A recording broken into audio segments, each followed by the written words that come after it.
this here, move that there, on and on.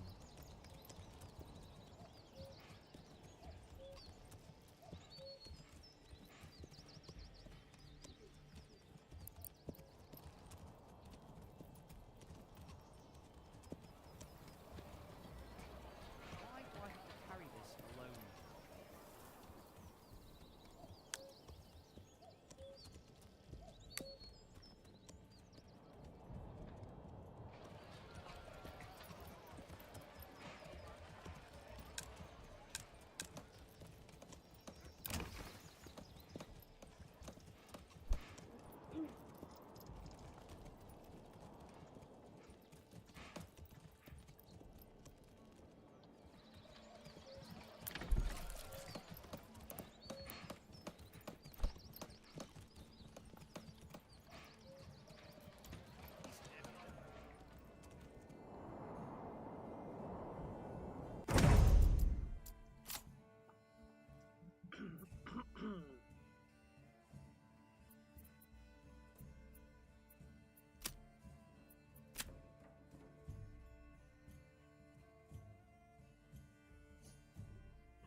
Gave the old ox a handful of month-old grapes.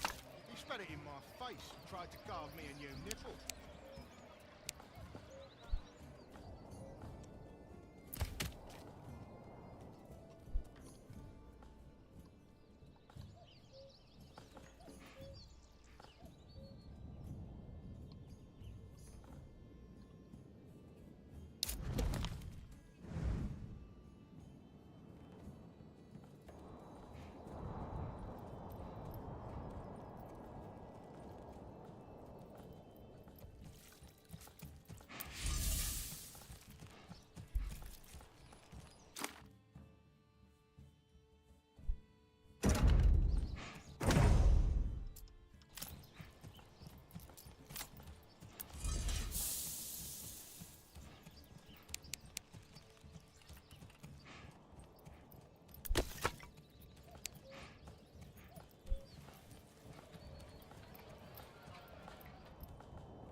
fresh start for me and me own.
know what that means.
We all know what that means.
We all know what that means.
We all know what that means.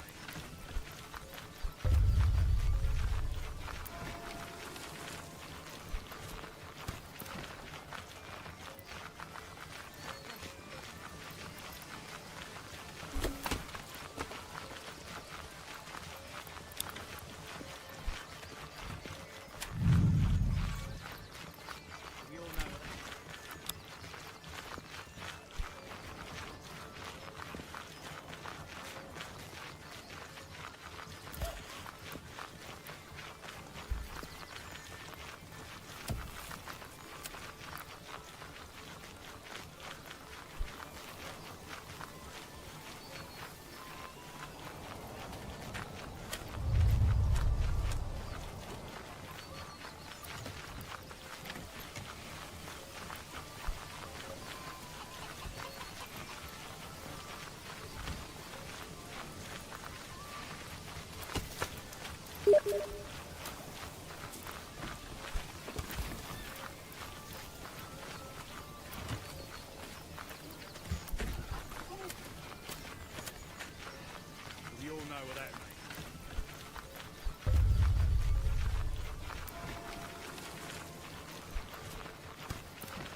We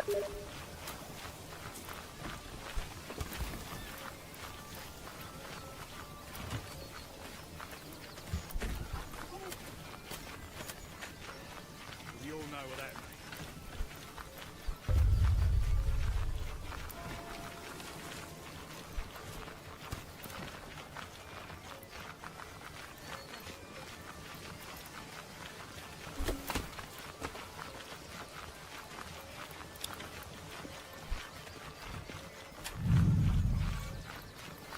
We all know what that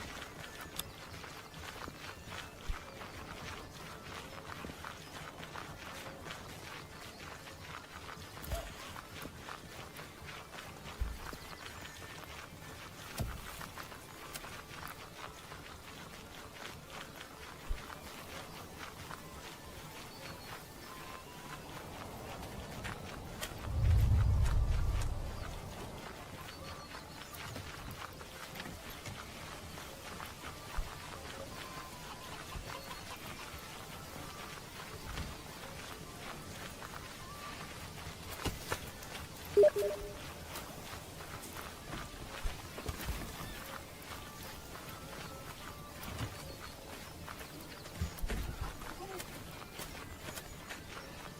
We all know what that means.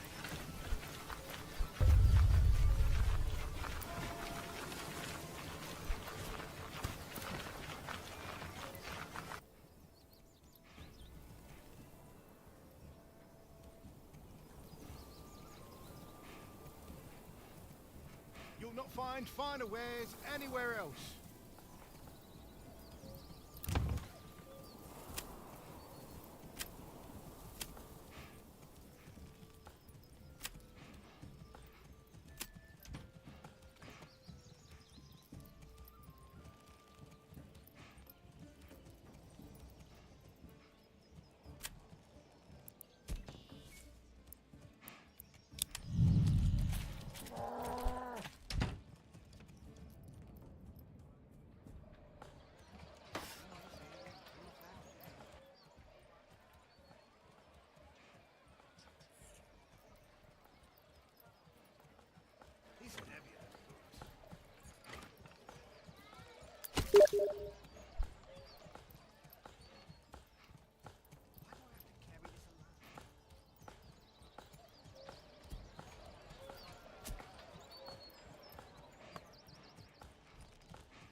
must stay with his drink.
He spat it in my face and tried to carve me a new nipple.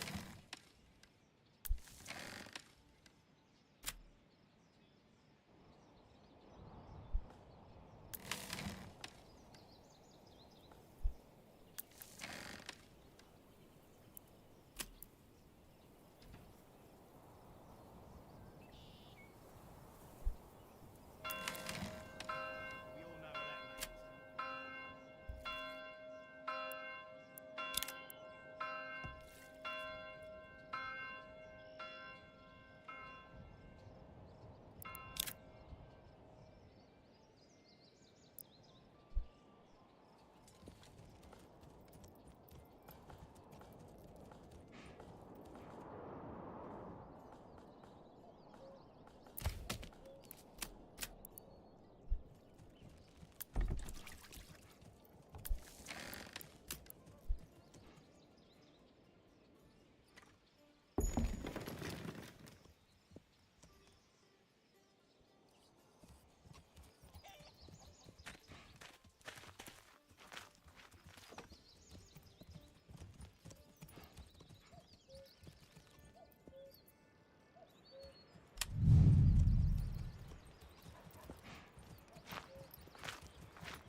Why do I have to carry this alone?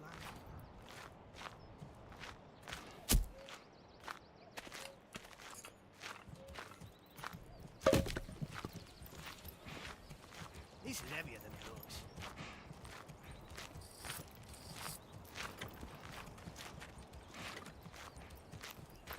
Gave the old ox a handful of month-old grain. He spat it in my face and tried to carve me a new nipple. Oh, this is heavier than it looks.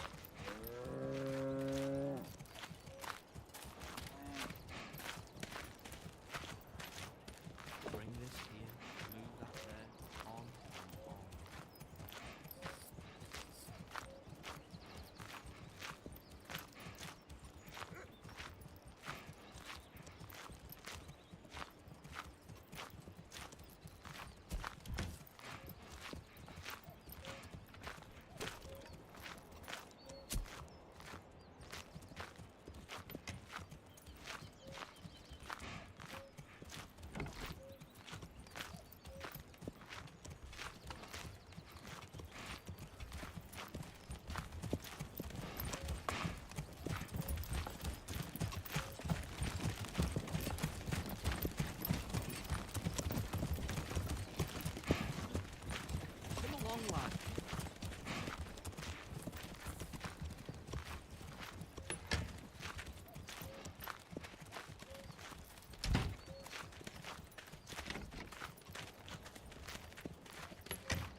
You'll not find finer wares anywhere else. Step right up and sample.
Come on, laddie.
Poor quality, he said.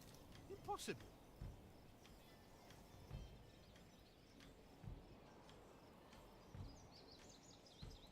Why do I have to carry this alone?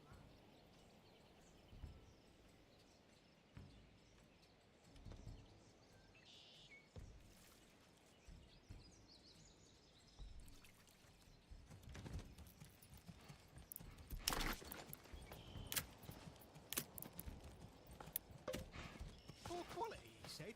Impossible.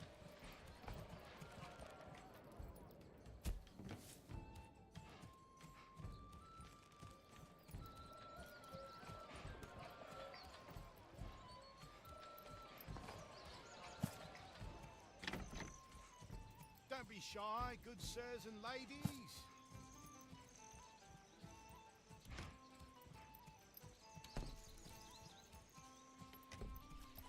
Gave the old ox a handful of month-old bread. He spat it in my face and tried to carve me a new nipple.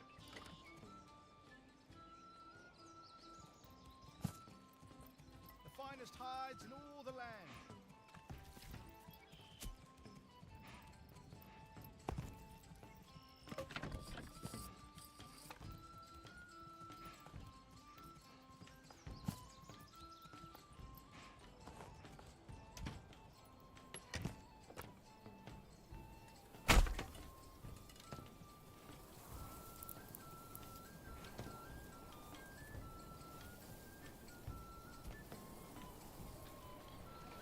You'll not find finer wares anywhere else.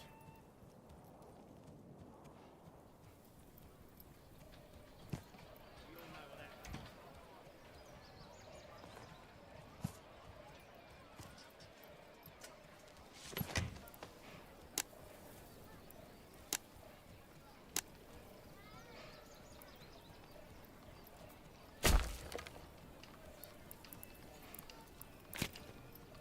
It's heavier than it looks.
Well, anything really.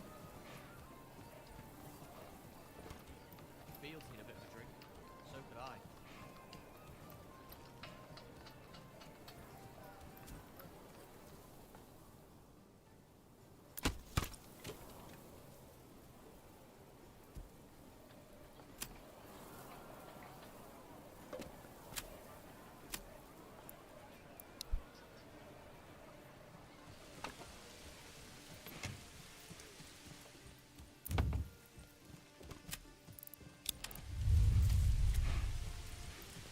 Gets rainy like this and the wife when I get out of bed. Because her head hurts. I tell her maybe she screams all the time with her.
Come one, come all. Feast your eyes on our fine selection.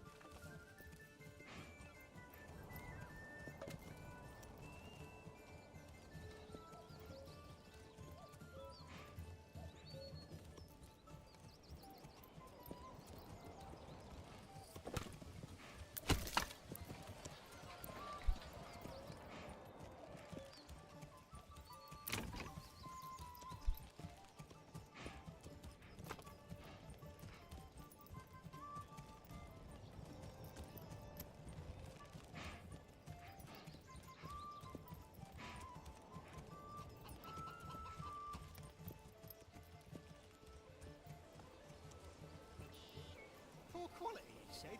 Impossible.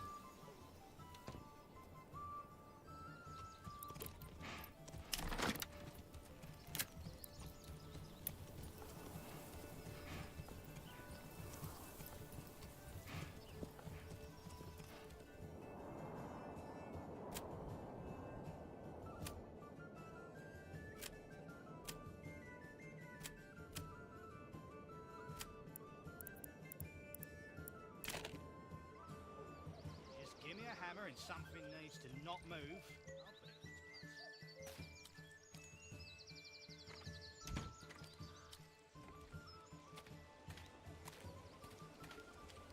it in its place.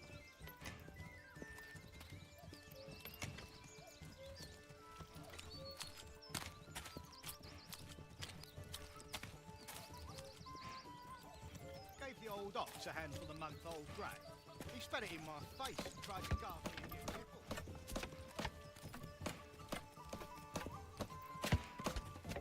You'll not find finer wares anywhere else. Feast your eyes on our fine selection.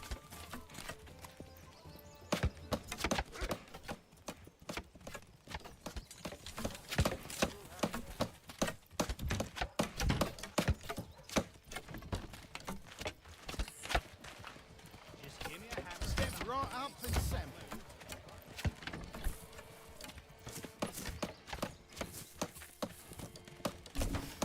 Firewood.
Come on, laddie.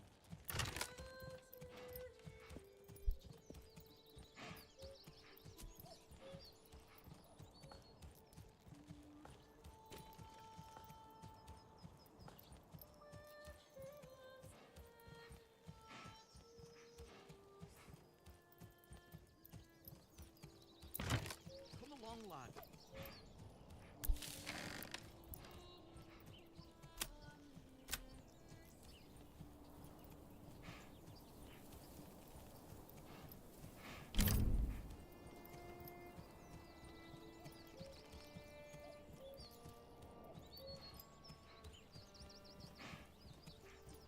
If I have to spend another winter in Albert's barn, I might get sold off with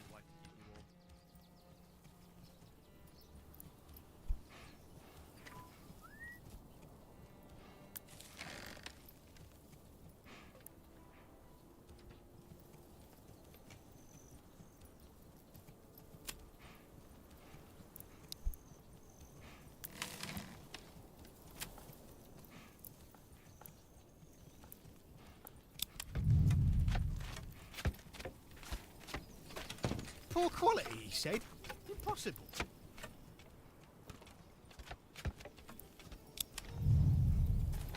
Bring this here.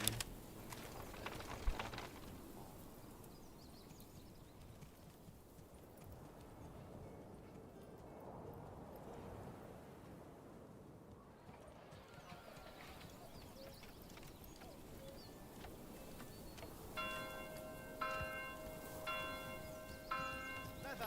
Leather!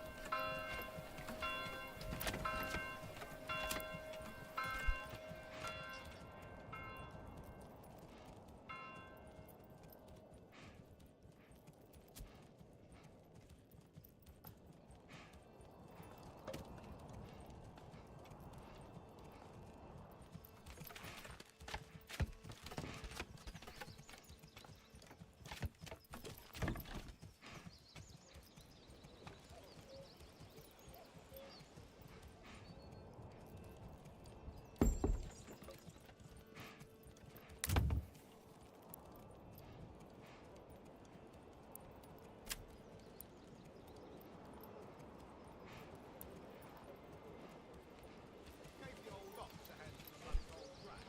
He spat it in my face and tried to carve me a new nipple. Bring this in, move that there.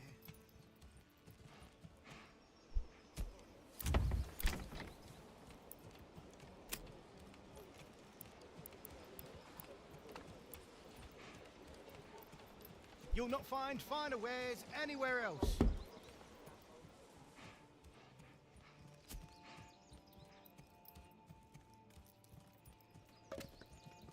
Come on, laddie. Keep your half warm.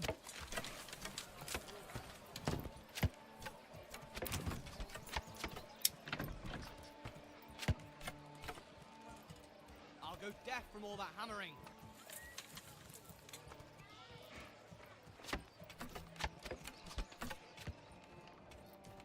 Well, perhaps it was simply a finest hides, and these things do happen from time to time.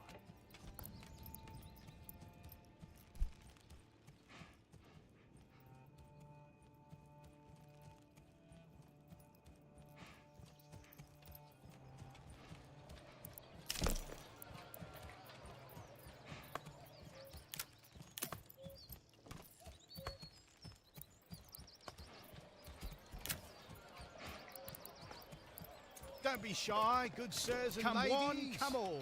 Feast your eyes on our fine selection. Keep your half warm.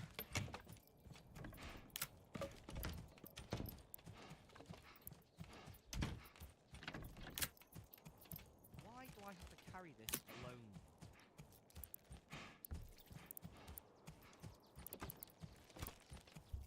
Stay with his trick.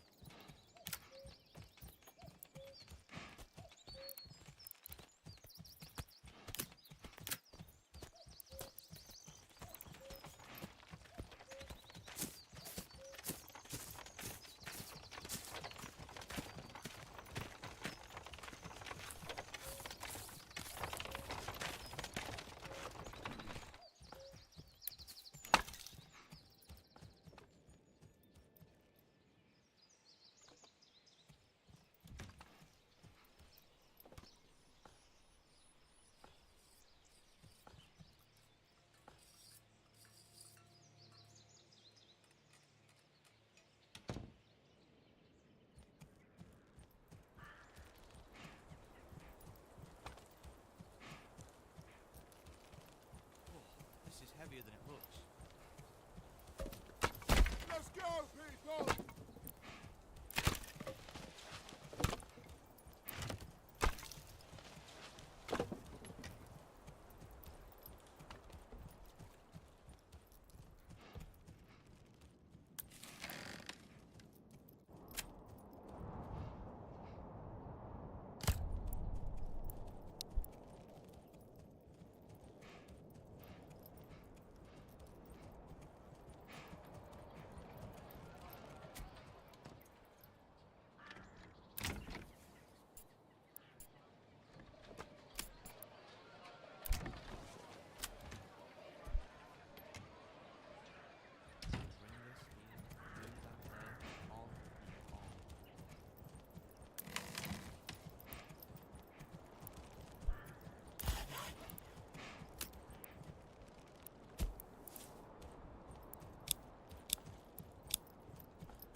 inside the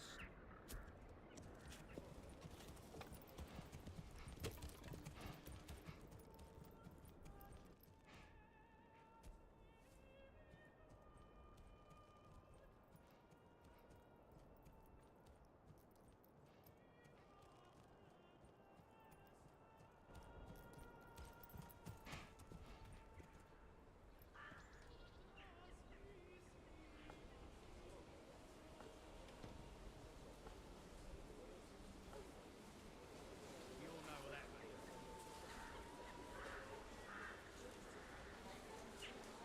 bloody frigid winters. Only 2 toes left. My wife says she'll go and live at level 26 temporarily if that's what.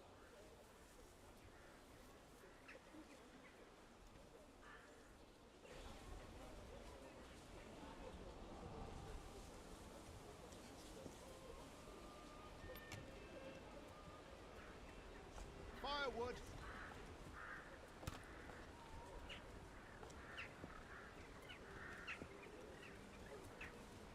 Gave the old ox a handful of months old drag. He spat it in my face and tried to guard me a new nipple. Why do I have to carry this alone?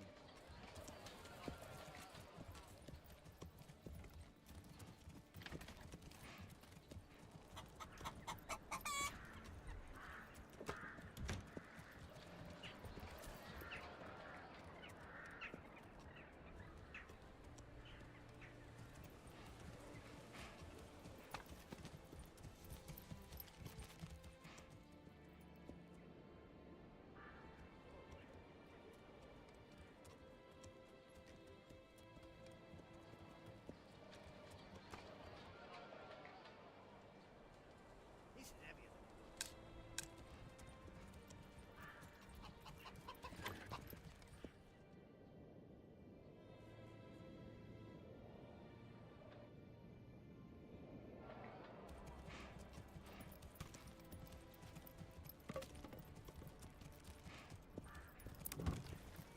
Bring this here, move that there, on and on.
move this here, move that there.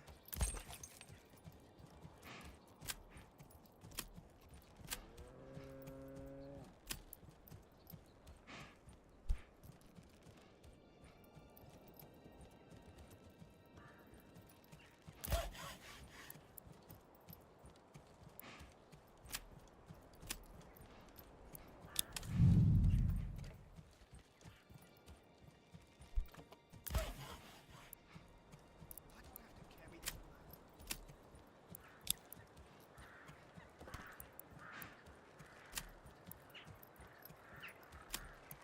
Why do I have to carry this alone?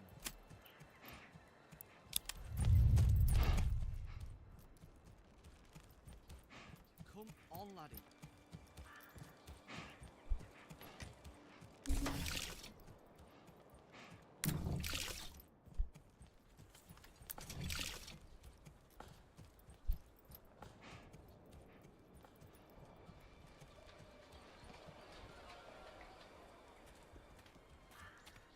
Bring this here, move that there.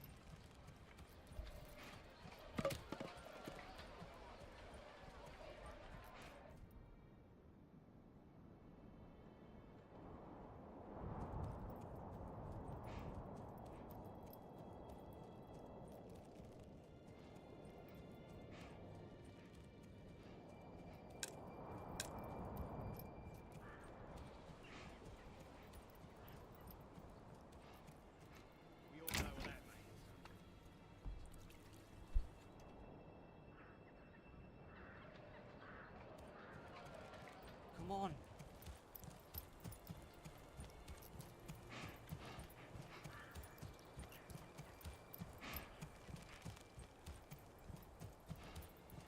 Come along, lad.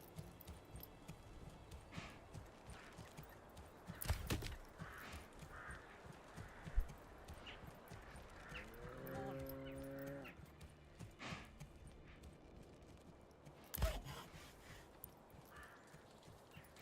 Would like some regrets. Nothing good.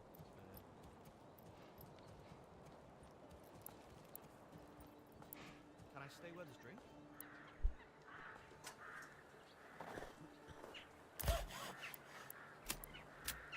Let's get to work.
Come along, lad.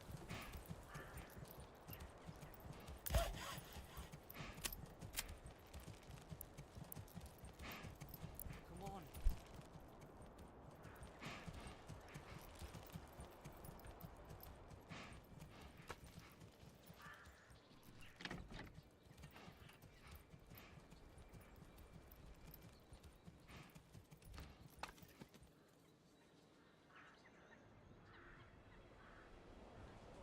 Oh, this is heavier than it looks.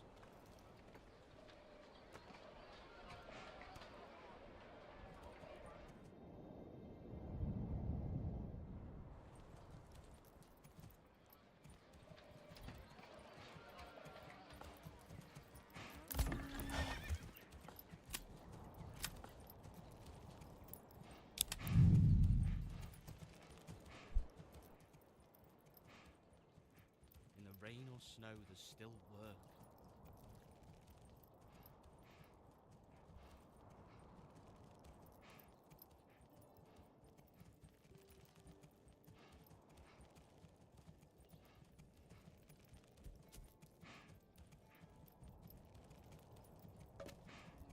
In the bustling world of Manor Lords, horses are a crucial investment essential for the prosperity of your settlement. Burn the house. These That'll majestic warm. creatures, alongside other livestock, play a vital role in facilitating trade routes and speeding up resource movement, enhancing the efficiency of your burgeoning realm.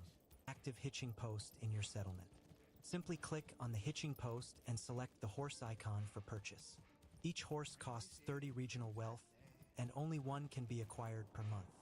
While horses cannot be ridden within the settlement, they greatly expedite trader travel, making them indispensable for creating a robust trade system within the settlement.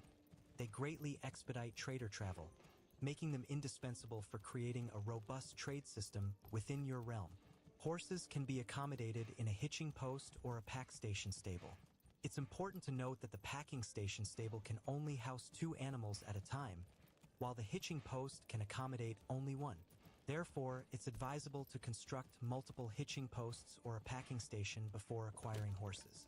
Strategic considerations. Prioritize acquiring oxen before purchasing horses, as oxen are essential for heavy tasks like wood hauling. This strategic approach ensures a sufficient workforce before delving into trade operations. In summary, in the enchanting world of Manor Lords, the acquisition and strategic use of horses are pivotal to the prosperity and growth of your settlement. As you embark on your noble quest, may the wisdom of this guide empower you to make informed decisions and lead your realm to greatness.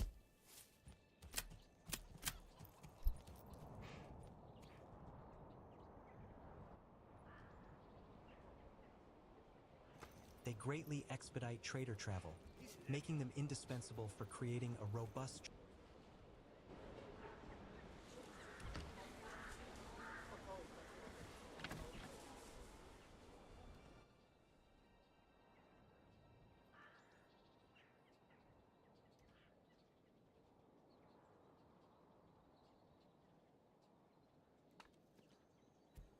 Or perhaps it was simply a bad batch. These things do happen from time to time.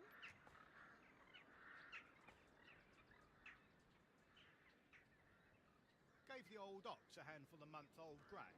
He spat it in my face and tried to carve me a new nipple.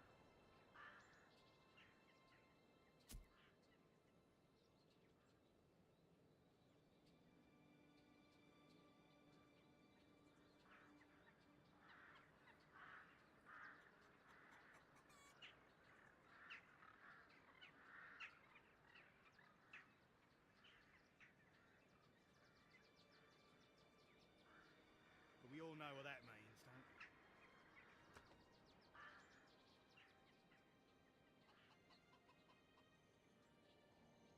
Keep your half warm.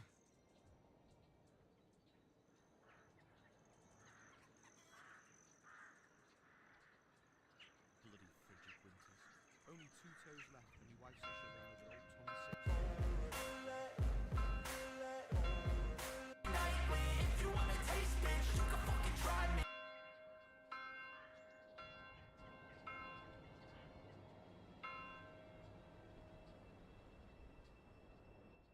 Firewood, firewood. Well, perhaps it was simply a bad batch. These things do happen from time to time. Come one, come all.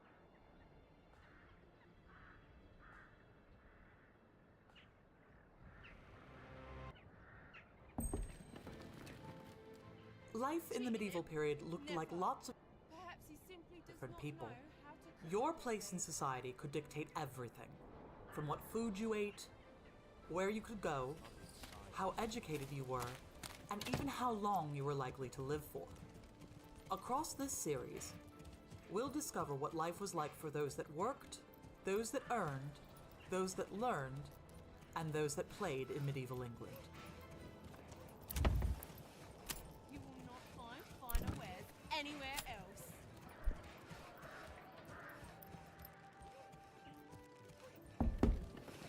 Today we're here at Denny Abbey, which is a really exciting place to think about the various strands of medieval society. In the fields around the Abbey, you would have peasants working. Peasants make up about 80% of the European population in the medieval period. And they are out in the fields growing the crops necessary for everybody to survive and for grand places like Denny Abbey to keep going. So, if we're going to talk about peasants, what is a peasant? It doesn't just mean a poor person or someone who's lowly, which is kind of the way that we use it now. A peasant very specifically Firewood. means a farmer. It's somebody who is tied to the land and they're out there farming. And it's the great majority of people in medieval Europe. Come along, 80% lad. of the European medieval population as a whole are peasants. Underneath that, 70% of the European population are serfs, which means that they are peasants who are unfree or tied to the land. They live and work on strips of land that they rent from someone, a landlord, and they can't just decide that they want to move. They are seen as almost property in parcel with the land. So say a great lord or something inherits a manor, it's also assumed that they inherit the people that live on the manor as well. That sounds pretty bad, and to be honest, it is pretty bad. Being unfree isn't anybody's first choice. However, there are some rights that kind of go along with that as well. So you can't move down the road, but also your landlord can't kick you off your land. You are paying rent, but it is considered to be something that's in your family, and generations of serfs will pass the same land down through their family. So if serfs are tied to the land and they're paying rent to landlords, what is it? The hint is kind of in the name. The Lord is the pejorative here. So a lot of people who are landlords come from the nobility and noble houses. And we'll talk more about those later as well. But to be a landlord doesn't necessarily mean that one is a lord. Oftentimes, a landlord could be another peasant who is free and very well-to-do, or quite often, the church. On the one hand, medieval peasants in the countryside are all good Christians. So they're going to be happy that there are people in the abbey praying for their souls. On the other hand, they're the ones that pay for all of this. The abbey is also not doing their own farming. If you're spending all day long praying, or you're a retired monk like the Knights Templar, you're not going to be the one out in the fields plowing. It's the Poor peasants who quality, do you the say? actual work Impossible. that sustains the abbey. It's also interesting because since the abbey is enclosed, this is as close as any average medieval peasant would actually get to the abbey itself. You see this grand edifice that you're paying for, and you know that people are praying in it, but it's never something that you're going to be able to see from the inside. As we'll see, tensions like this eventually reach a boiling point. Peasants get really tired with their specific lot in life and the idea that they should simply be paying for everything around them with their own sweat. This is heavier than you Farming in the medieval period is very interesting, I promise. This is because there are a lot of really big innovations that happen in the medieval period in terms of technology. Here is a really cool bit of medieval innovation. It's a causeway. What it is a raised bit of road that allows peasants to move their goods back and forth across the farmland here. As you can tell from all of the water behind me, here in the fens, it used to mostly be a bunch of marshes. A really neat medieval innovation is the draining of those marshes and turning them into arable land. It wasn't until the high medieval period that people actually knew how to do this. So previous to this, the entire fenland was really mostly unusable.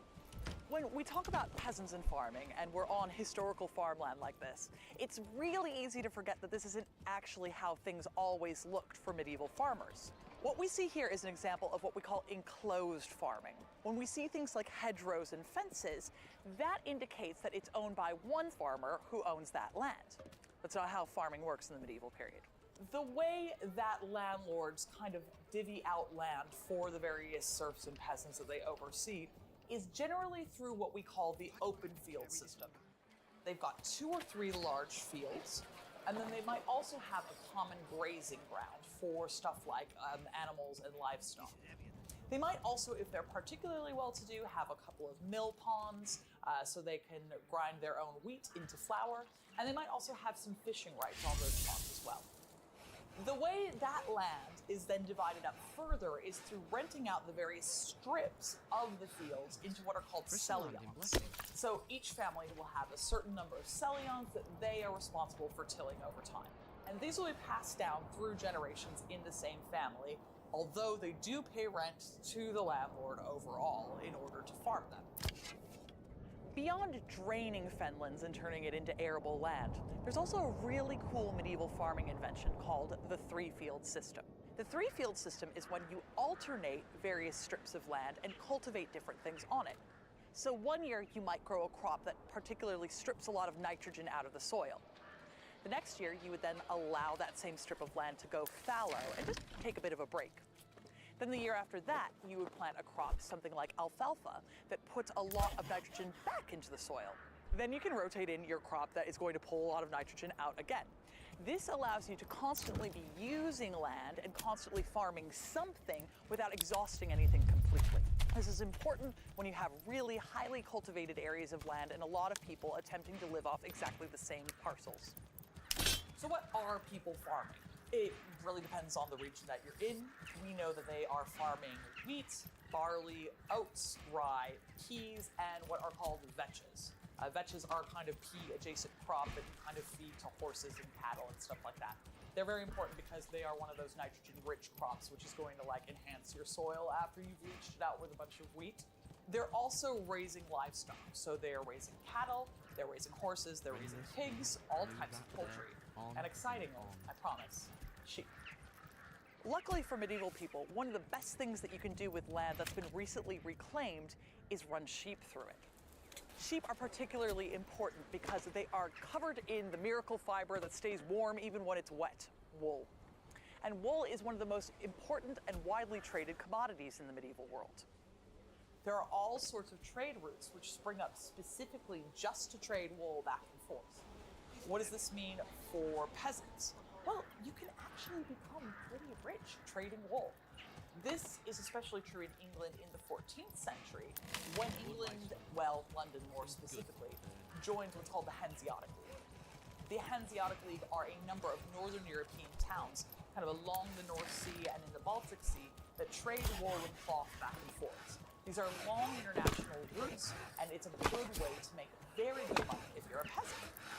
We do know that there are rich peasants, so they are not only getting by, but they're doing pretty well for themselves. And this might be through trading the actual vegetables, it might be through trading wool, or it might be engaging in other industries that are considered cottage, like brewing or weaving. And in fact, that's where we get the term cottage industry. It's something that someone might be doing in their cottage, unsurprisingly. So if you're growing a bunch of sheep, maybe you're also carding that wool and you're weaving it into cloth. Interestingly, both brewing and weaving are specifically feminine industries. You know, they were out there helping to till the land, certainly. But they might also be doing a second shift on top of that, making things like cloth and beer Feast your that can eyes also on be our sold in fine the market. selection. Cheated him? Never.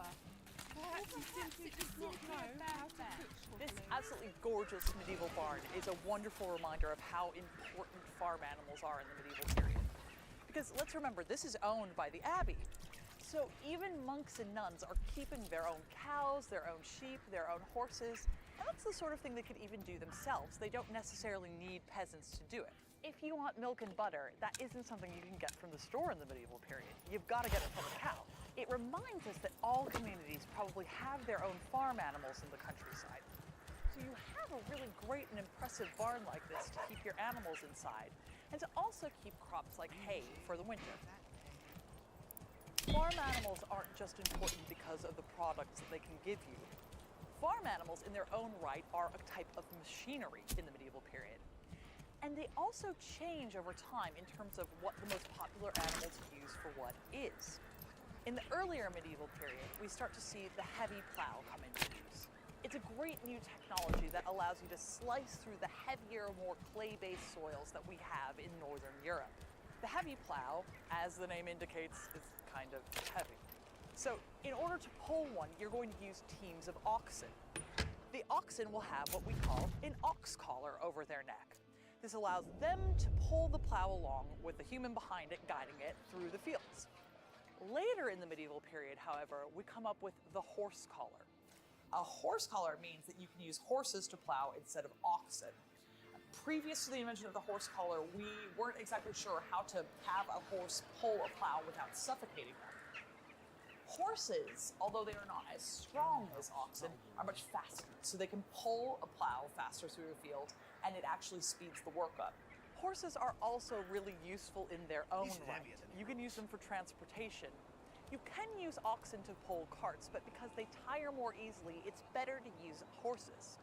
So, if you have a horse collar instead of an ox collar, it means that you can reduce the amount of livestock that you have for plowing, and the livestock that you have is a little more useful. Peasantry generally also has one hit in that it's definitively tied to nature. You can't make wheat sprout in January, so you're always going to have to be doing things at a specific time of year that benefit that. Doesn't matter how hard you try, it's not going to be time to slaughter a pig in the middle of July. It just doesn't work like that. Another huge advantage that people in the medieval period have, at least in the high and late medieval period, is something that we call the medieval warm period. This spans from about the year 900 to about the year 1300, where Europe experiences a particularly warm and stable climate. So suddenly, winters are a little bit shorter, summers are a little bit longer, and you have a larger growing period for things. We see this reflected in stuff like what is called the labors of the year. It's a typical medieval art trope. And if you see pictures of December, for example, you'll see peasants engaging in their normal December activities, which are slaughtering pigs and baking bread. There's no snow on the ground. In conjunction with the great medieval developments of the new tech, this means more food for more people and more happy peasants. These new technologies are very advanced, and it's the most advanced that Europe had ever been up to this point. Romans, for as much as they did do that is very interesting, couldn't come up with this. They did not have heavy plows, they did not have horse collars, and they did not have the three-field system. Suddenly, places like Germany or England can sustain much larger populations because they have peasants who are able to feed people using inventions like the horse collar, like the three-field system, and like the heavy plow. This is real tech, and it's a real advancement for society as a whole. We have one very interesting family, the Collinses, who are a great example of how peasants can really rise in the world. We first meet them through the means of Thomas Collins, the head of the family. He's a very well-to-do peasant. When we first meet him in the 1270s, we see that he owns half a virgate of land, which means about 15 acres or so. That's a lot of land. He also raises livestock like cattle and sheep, and some geese, which are a very nice little cash crop at Christmas or Michaelmas. Everybody likes to eat a goose. So he's doing extremely well. And we know also that his wife is brewing beer. So we know that there's a lot of money coming in for him. And he's definitely someone that you and I would class as well-to-do, if not simply middle class. All of this eventually changes, though, when we next catch up with him. There's a gap in the records from about 1282 to 1292, and when we see Thomas again, his fortunes have come down slightly. This was a man who was super well connected in his community. He was serving as a pledge. A pledge would mean that if someone else says, oh, I owe some money, Thomas would say, he's good for it, and I will put my own land up. Thomas can't be a pledge anymore. Why? He's in debt. And he's in pretty serious debt. He comes to our attention through the court records because there's someone called Walter from Oldbury who sues Thomas because he owes him 5 shillings. Sounds probably like not much money, but for Thomas at the time, this is a real problem because he can't pay 5 shillings back. He's mortgaged all of his crops to someone else to pay off other debts. Mortgaging your crops is pretty much exactly what it sounds like. It's like mortgaging your house now. You'll say, okay, well, I've got my barley crop coming in the autumn, and so after I take that to market, you will get the proceeds from that barley if you give me money now. Walter is demanding his 5 shillings, Thomas can't pay it back, and Thomas is in a real dilemma here. It means that he has to sell one of the only things he possibly can, his land. But of course, Thomas doesn't own his land. He is a serf. Technically, the abbey owns his land. So the only person that he can sell his land to is the abbey. This is a really difficult circumstance to be in because obviously you can't demand, the best price possible.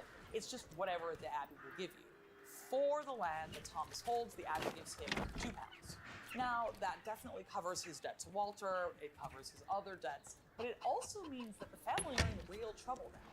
There's 9 mouths to feed, and you're suddenly having to do so based only on Thomas's wife's land that she brought into the marriage through her dowry. This is interesting because it does show us that peasant women even do have some power and some control over their circumstances. Land that comes into a marriage is still their land, and Thomas's wife can't be forced to sell it if she needs to.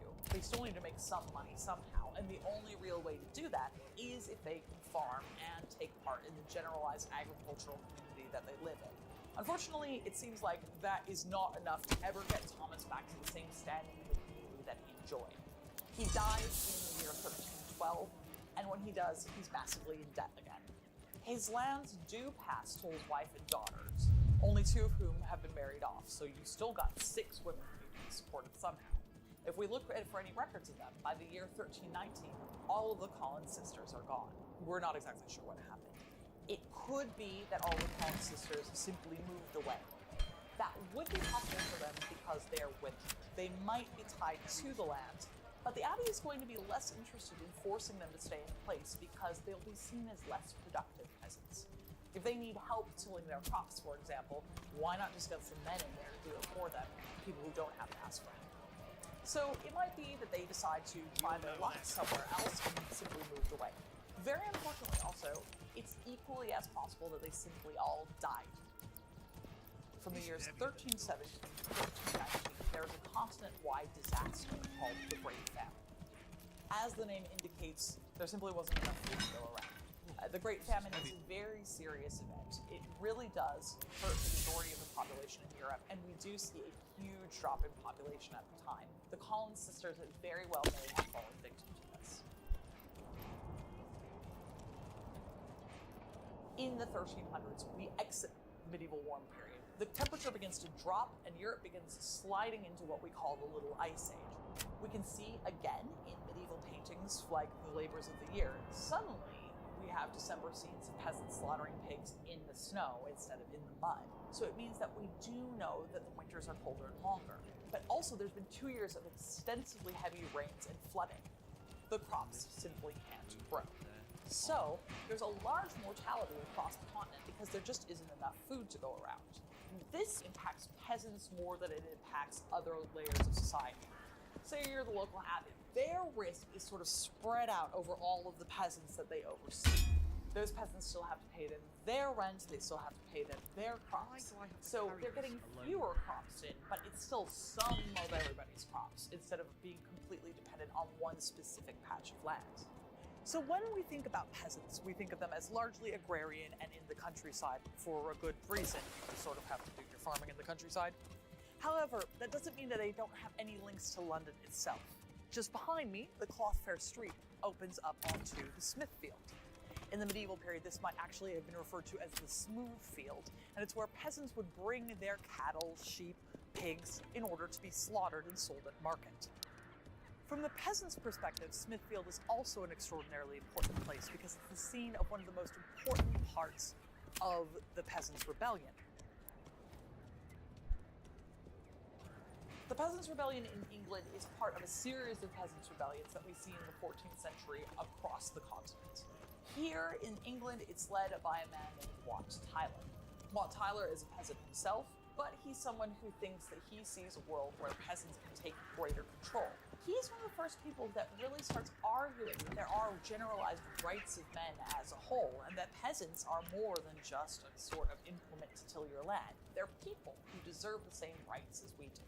Also attached to Wat Tyler's rebellion is a man called John Ball. He's a popular preacher. There's a very famous quote often attributed to John Ball that we think might be spurious, which is, "When Adam delved and Eve span, who was then a gentleman?" This idea is that Adam and Eve were not noble, everyone has the same rights in God's eyes, so why is it that peasants have such a much more difficult shape in society?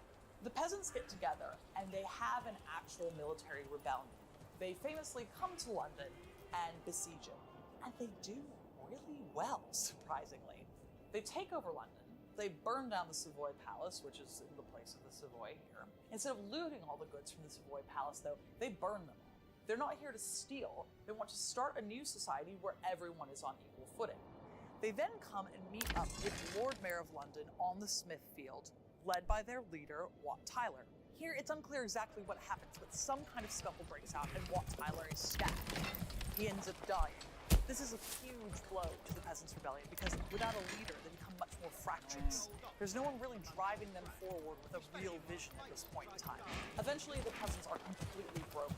King Richard II gives a very famous speech where he tells the peasants that they are rustics, and rustics they will remain. He wants to make a point that peasants simply cannot see themselves as on equal footing with nobles or indeed himself, the king. They exist in order to give the nobility goods, and they have to know their place as rusticated. Here on the side of Smithfield Market, we finally have a memorial to the Peasants' Rebellion. I say now because it wasn't until 2015 that we had anything at all memorializing the Peasants' Revolt. This is despite the fact that the Peasants' Rebellion was something that affected the largest number of people in the 14th century at the time. I know I keep saying this, but it's 80% of the European population that are peasants. So the Peasants' Rebellion is one of the most important things in the lives of average people in England in the 14th century. Despite this, we still don't tend to treat peasants as though they're worthy of remembrance or important enough for it. All of this is particularly interesting because one of the things that we see after the years of famine, after the years of Black Death, is that within society, peasants live in a much more marginal position in the medieval period. And this is how medieval society likes it. Nobles simply don't want to give up their very privileged position in society, nor does the church. The church can't have hundreds of monks copying away the scriptoria if they can't be funded. Nobles can't spend all of their day learning how to sword fight if they have to be tilling fields. They depend on a certain class of person not having any choice in the matter. One of the frustrating things when we're trying to uncover the history of peasants in the medieval period is it's so difficult to find it. If they're 80% of the population, why is it that I have to come to a nunnery in order to find a barn? Their lands change hands all the time. And in fact, a lot of the time, their lands aren't their lands. So if you build a building, it's not necessarily going to be handed down through generations to come in your family. It might get taken over by someone like an abbey. Here at abbeys, we can uncover what it might be like for peasants more directly because they are held in the hands of the incredibly rich. Interestingly, here at Denny Abbey, one of the reasons why we have this great old barn is because after the dissolution of the monasteries, this is actually handed back over to farmers. Buildings like this are huge, monumental, and really important. So you wouldn't tear something like this down, especially not if you're an industrious farmer trying to make their way in the world. You don't take a huge barn like this if it's handed to you. It can be frustrating for us as historians or people who want to know more about medieval lives that we don't get to hear directly from peasants, that they are kind of considered not important enough to conserve their history. So it's our job to uncover the evidence of their tech, their lives, and their buildings where we can find it. That's why it's important to come to places like Denny Abbey to remember the people whose stories we don't hear from. Join me in the next chapter as we visit the Grocers' Company Hall and discover what life was like for those in the guilds. Welcome to the History Hit YouTube channel. Hope you enjoyed that video. And if you'd like to see more videos where we attempt to try and bring history to life, please don't forget to subscribe and hit that notification bell. Cheers guys, see you soon.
Life in the medieval period looked like lots of different things to lots of different people.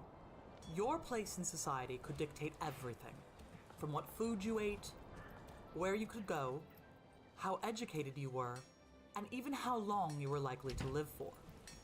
Across this series, we'll discover what life was like for those that worked, those that earned, those that learned, and those that played in medieval England. Get exclusive documentaries and ad-free podcasts with top historians. Watch on your smart TV or mobile device by downloading the History Hit app.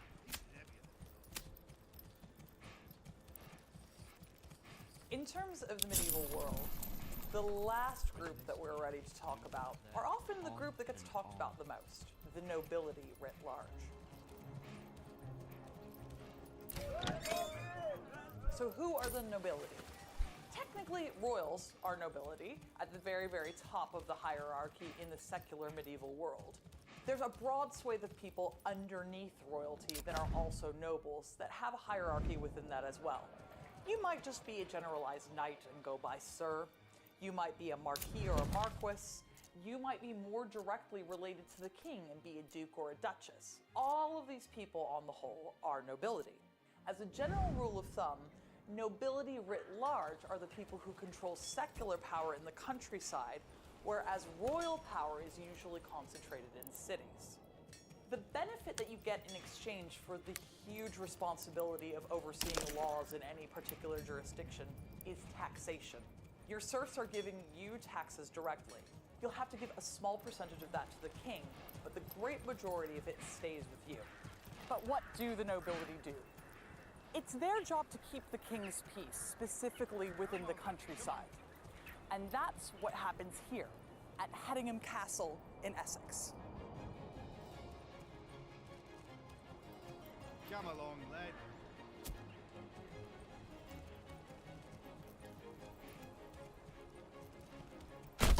Hedingham is wonderful for any number of reasons, but one of them is that it's an almost archetypical example of Norman-style castles. There's two things going on here. The first is that this is a perfect example of what we call a motte and bailey defensive structure. So a bunch of people from the local area, probably serfs, would have been forced to come dig out a bunch of ground and build these foundations themselves in a defensive structure. Then on top of that you have the bailey, in this case the keep that you can see here. What we're unfortunately missing here would be what we call a curtain wall. So it would have been a defensive wall on top of the motte itself around the edges. That would be where you would defend a castle in the first instance. If everything goes wrong, you then retreat inside the bailey itself with the entire household. Motte and baileys also have other features that sort of help when you're attempting to violently subjugate a bunch of people. And one of them is that it's very difficult to get into. By very virtue of the motte, you've got to get in over a bridge, of which this is a really fine example. Technically, this is not a Norman bridge, it's Tudor. But what it shows us is how well motte and bailey architecture works. Even half a millennium later, you still need to build bridges in order to get over it. It's a really, really great way of controlling access and egress to your castle and making sure that no other armies or violent mobs can sneak up on you.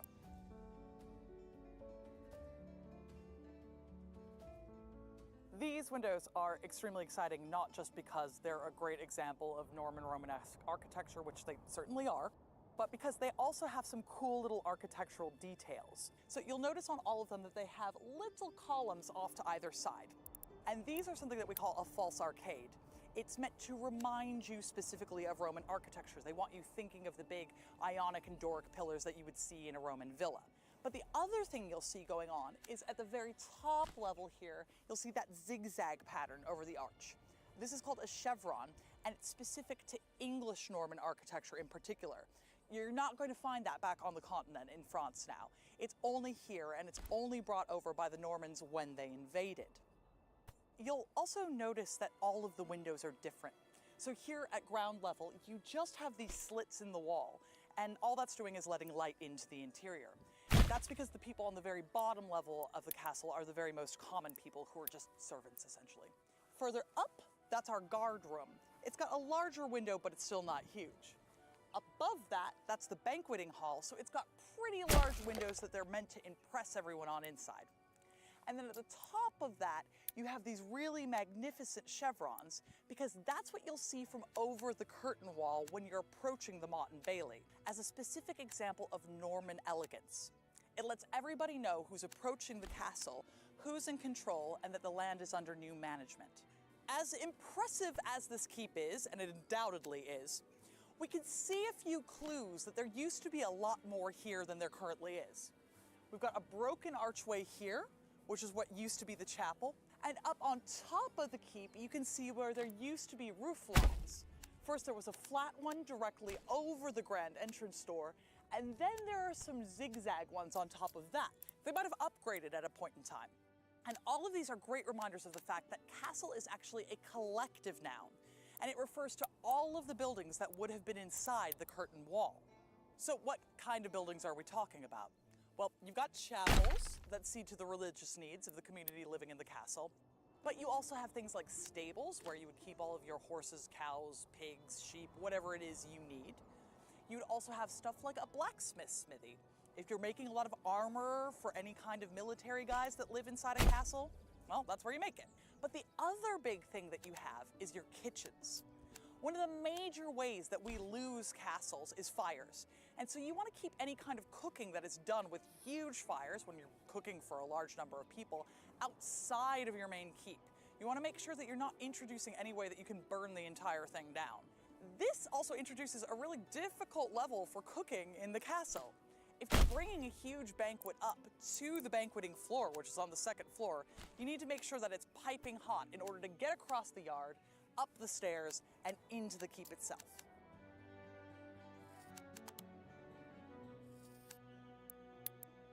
These stairs wouldn't have actually been extant in the medieval period, and you can kind of tell from what is missing.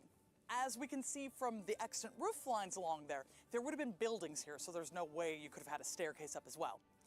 This was, however, supposed to be the main entrance to the castle. We can tell that because, again, you see these great chevrons over the door.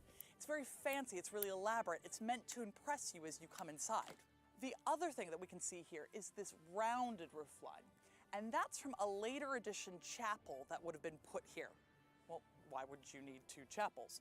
Sometimes people just like to build extra chapels if they have a specific devotion to a saint. So for example, one sort of chapel that people really like to add on later are Marian chapels. They're specifically devoted to the Virgin Mary, and they're for people who feel really piously moved by one individual in particular. Or if you're just a really pious person in general, maybe you want to make your own mark on the family's castle. You want a new architectural style added, so you put your chapel on later to remind everyone that you were here. So how does one become a member of the nobility? As a very, very general rule of thumb, someone gets land and power or titles as member of the nobility in exchange for military service to the king. This is particularly true here in England after the Norman conquests. When the new king comes over from Normandy, in the first place, you need a whole army to fight off the people already living here. And in the second place, the Normans are involved in a violent military occupation of a fairly hostile country. You need lots of armed members of the nobility to establish that there's a new king, and that there's also a new culture that's taking over in England. This is the case of the De Vere family, who we're going to be talking about today. Aubrey de Vere I comes over with the Norman conquests, and we first see records of him in 1089 in the Domesday Book. Aubrey de Vere is called Aubrey the Chamberlain, which means that he's specifically tied up with the king's retinue itself. A chamberlain is the sort of person who will help the king by overseeing any deeds that he signs or any charters. If you see any major royal medieval charter, down the bottom there'll be a list of names of various nobility who have witnessed whatever it is that the king does. The other thing that they do is make sure that everyone outside in that kingdom understands that this has come to pass. As such close proximity to the king indicates, the De Vere family are extremely important. And soon enough, they have land in 9 different counties throughout England. In particular, they have huge holdings in Essex and in Oxfordshire. So come on, let's go inside and see what life would have been like for the De Veres. As we come in through the main entrance, this is the first room that anyone would enter. And in fact, it's actually the only room that the great majority of people who come to visit the De Veres are ever going to enter. This is the guards room. And as the name indicates, it's where all of the knights and all of the guards of the De Vere family would hang out. There's a reason for that. If you're coming into the castle, the De Veres want you to see their military power right away. They want you to see how many people that they have in their army, and they want you to understand that they have a great deal of power over the land. Before you get to them, you're going to have to get past their army, quite literally. As you can probably tell, this room is currently undergoing some renovations.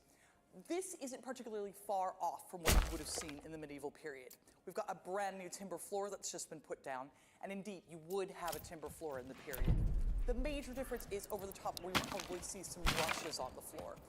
And the rushes do two things. One of the things they do is baffle sound. So if you've got, what's essentially a private army of men hanging out in your basement, you probably want to help keep that down. The other thing that they do is help to keep it warmer. As you can see from the giant fireplace behind me, and you can probably tell from a large stone room this big, it would be quite cold in the winter, so you're going to want any extra help that you can get. The new floors in here are actually a great reminder of how powerful and rich the De Vere family were.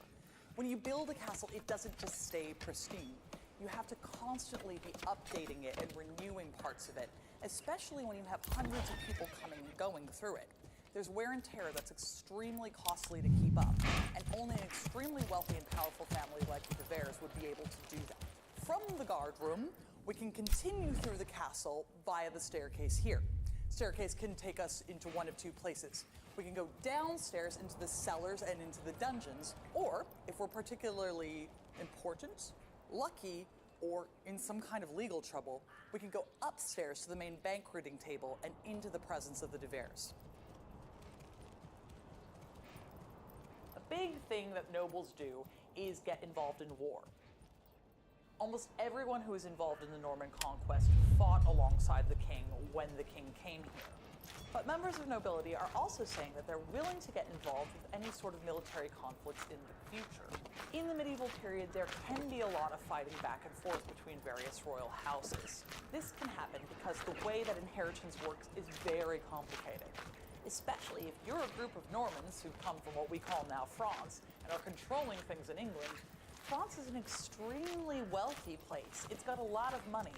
So you're going to be interested in making sure that you continue to control that, even if the center of your power is here in England. So in exchange for beating people up, the nobility get huge tracts of land wherever it is the king might have them.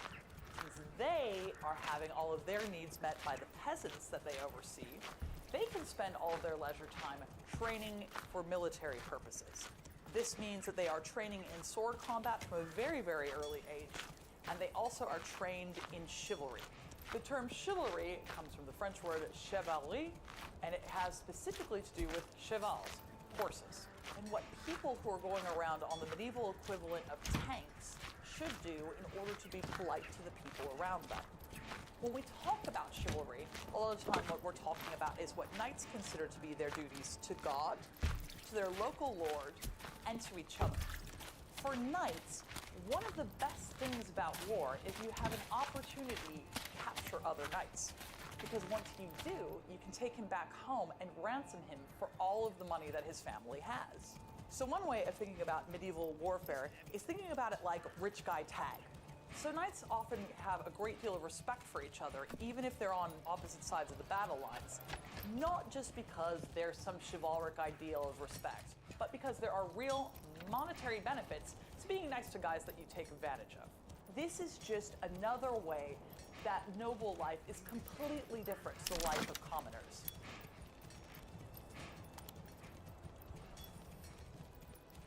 As you come up the stairs here, you will notice that it's a long way up from the guards room. And this is kind of on purpose.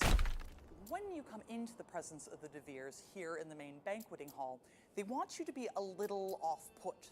You'll be out of breath, and you'll be slightly discombobulated by the grandeur that you're coming into. Why are you coming in to see the De Veres here? Come Well, it might be for any kind of jurisdictional or legal proceeding. The De Veres are the Earls of Oxford by the time that Aubrey III is on the throne here. They also own most of the land from here all the way to the sea coast. There is Oxford itself, and there are also lots of parcels of land scattered across England in general. And if you get in trouble or you need any property dispute taken care of, you need to come here to Headingham and have the De Veres sorted out. So what's it like to be in the banqueting hall here and in the presence of the De Veres? It's kind of overwhelming. If you look above us, that's a minstrel's gallery. So as you come in, you might be hearing wonderful music by all the musicians in the employ of the De Veres. You'll see the beautiful paintings on all of the walls. Look at all the chevron work over every one of these windows, and look how many windows there are. That's incredibly expensive. How many masons were working on that? Say you're lucky enough to be at one of the De Vere's banquets. You're sitting here enjoying wonderful food that's come from the kitchens outside, down 2 flights of stairs and across the yard. How many people does it take to cook that and then bring it up and serve it? This is an absolutely huge house that the De Veres are running. And the De Veres are letting you know when you're at a banquet how powerful they are, how rich they are, and exactly how many people are in their employ and their command. As extremely grand as this room obviously is right now, this isn't quite what it would have looked like in the medieval period.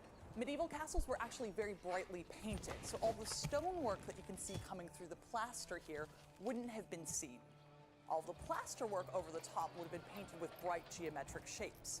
They're not unlike the chevrons that we see over the arches here. Medieval people loved color and they loved patterns. So when we think about castles now, we tend to think of them as a little bit dark and a little bit dingy, but nothing could be further from the truth. They were actually really fond of color in ways that we would find a little bit gaudy ourselves. One of the most incredibly exciting things about this room is this glorious Norman arch here. In fact, this is thought to be the largest still extant Norman arch in existence. It's about 28 feet wide. This is an incredible feat of architecture, and just this arch is responsible for holding up almost the entire weight of the castle. Think about what that means about 900 years ago. The architecture that needs to go into that, the engineering, and all of this has been made without any kind of calculators. It's all done by hand, and it's all done by actual hand tools. The amount of money and influence that it takes to get something like this built is absolutely incredible, and we're really lucky that it's still standing. So the great majority of the banqueting hall is about display, but also there are some little secrets and things you aren't supposed to see. So say you've come to see the De Veres on a legal matter, and maybe you're not in the best mood. You come up the stairs, you're overawed by everything you see, and there they are on either side of the fire. Part of that is because they don't want you to notice that this is where the guards are. That's specifically at your eye line, and you won't be able to turn around and see it. So say things don't go your way legally, and you decide you're going to take matters into your own hand. If you rush the De Veres, their guards will come out of this niche and they will block any kind of violent attack. Guard spaces like this are extremely important because when you're this powerful and rich, you don't always make a lot of friends. A lot of the De Veres find out the hard way what happens when you come up against common people who don't have your interests at heart. When you're enforcing your power through violence, it engenders violent reactions.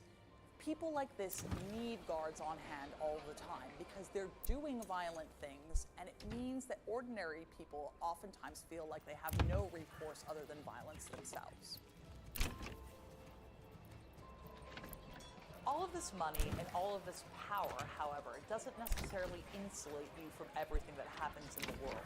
If you're involved in very violent things and you are a devout Christian, which again, most Europeans are at the time, you might be worried about the state of your soul when you die. The De Veres do this with the Colne Priory in Essex. There they endow an entire group of monks to pray for their family's souls later on. It's a bit of a win-win. The monks get somewhere to live, the De Veres don't have to worry so much about all the violence that they do in life. The second Aubrey de Vere is killed at the hands of a London mob in 1141. His body, however, is taken back to the Colne Priory, and he's buried there along with his father, and his soul is prayed to into perpetuity by the monks. The de Vere story does not stop there, however. The third Aubrey de Vere is named the Earl of Oxford by the king. This is an indication of how entwined the House of de Vere is with the kings here in England. Earls are a particularly high up section of the nobility, so this means that the De Veres have come up even further in the world than they were before. As a general rule of thumb, the further up you go in a castle, the closer you are to the inner circle of the family who lives there. Certainly true of the De Veres. But because the De Veres are so incredibly wealthy, while you're on the way to their private chambers, you've got one stop on the way, and that's the minstrel gallery. This particularly ornate Norman stonework is a kind of medieval signage. It lets you know that you're still in a public place. it's so incredibly intricate that it lets you know this is still something for the average person. Anything beyond this is going to be private and strictly for the De Vere family themselves.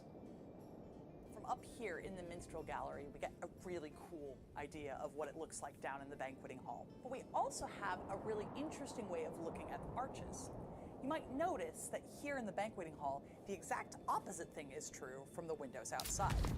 Outside, we have the chevron windows up at the very top of the castle where everyone will see them. Here, the chevron arches are at the bottom and closer to your eye line, and we have the simpler arches with just the columns up near the top where you're less likely to be looking when you're at a banquet.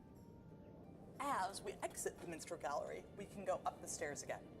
Our first stop ordinarily would be the De Vere family rooms. They are undergoing construction right now, which is actually great news because it means that we can pry into their private lives for generations to come once that's done. But even more exciting, we can go up one more again and get onto the roof of the castle.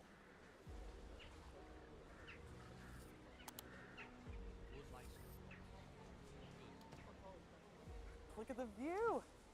I haven't just brought you up to the top of Castle Hedingham to look at the view, however. I want to talk a little bit about the roof. And that's because it is kind of close to what we would expect to see from a medieval castle roof. It would probably be lined with lead, which helps keep the rain off. We probably would see some major ridging like this to keep the water flowing down.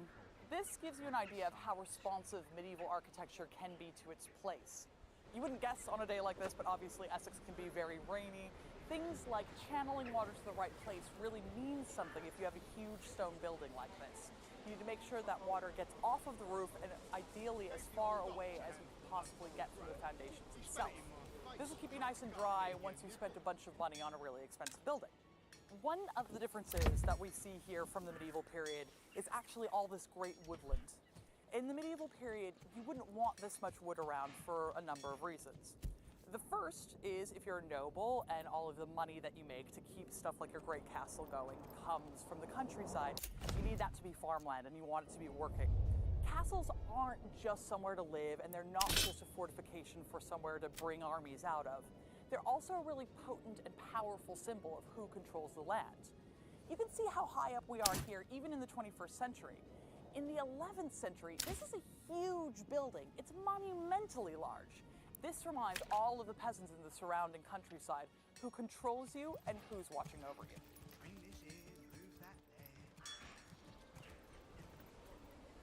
We've come into the Georgian house on the grounds here of Hedingham Castle to have a look at Leather, leather, perfect for boots. Don't be shy, good sir. Well, anything really. Here is a 19th century scroll showing the lineage of the 17th Earl of Oxford, Edward de Vere.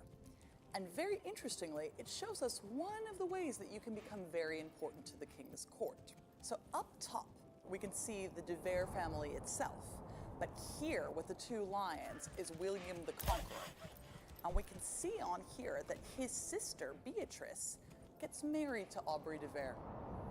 Great way to make sure that you are part of the king's inner circle. Just marry into it. This is a really interesting document because it shows us how noble houses like the de Veres can track their lineage in a really intricate way over centuries. That's because if you're as important as the de Veres, you tend to stay important. It's really difficult to alienate wealth like that from a family. This is exactly the opposite of what we see from the peasant families, however. Your family can lose everything in just a decade if you have a poor enough harvest and you get into debt. That's not something that happens with families like the de Veres. What we've got here is a really lovely rendering of what the castle grounds would have been like in the medieval period.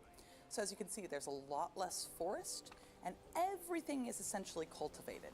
Each one of those strips would represent a particular family's holding for the peasantry. This is a really exciting document because it's forest and everything is essentially cultivated. Each one of those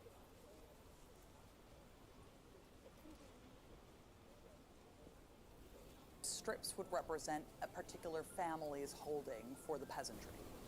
This is a really exciting document because it shows us the lands around the castle itself.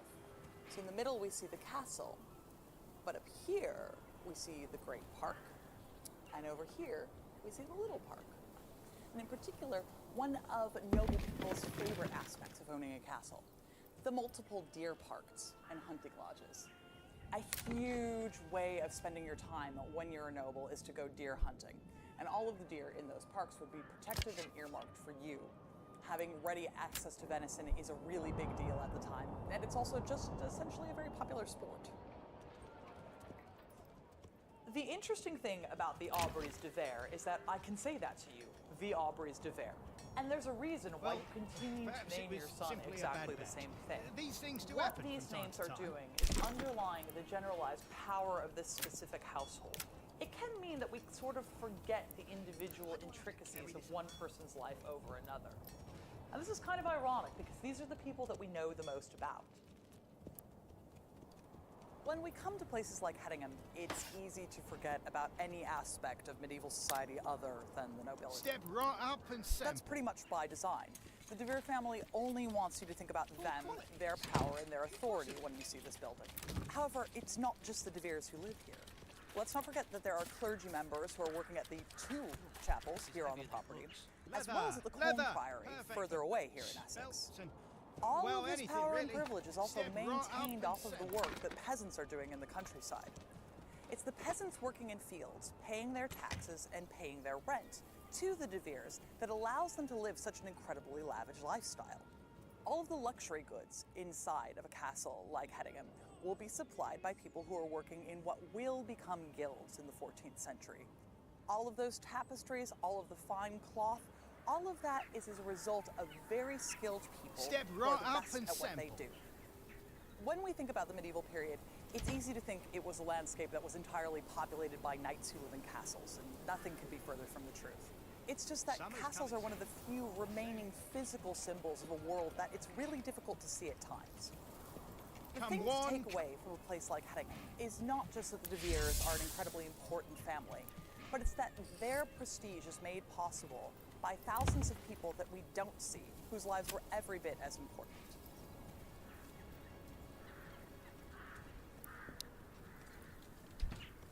Thanks for watching this video on the History Hit YouTube channel.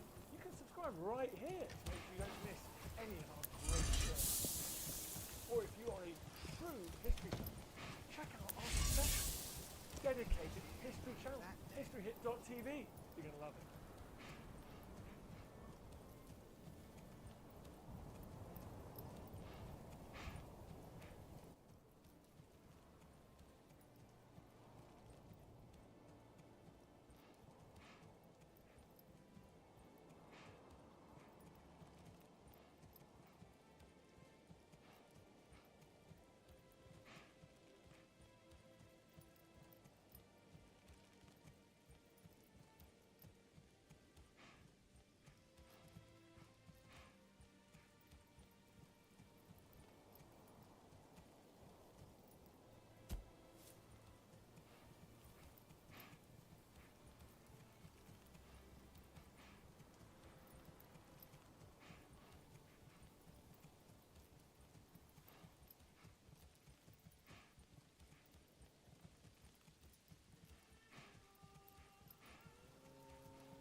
Hi, my name's Kevin Hicks. Welcome to the History Squad.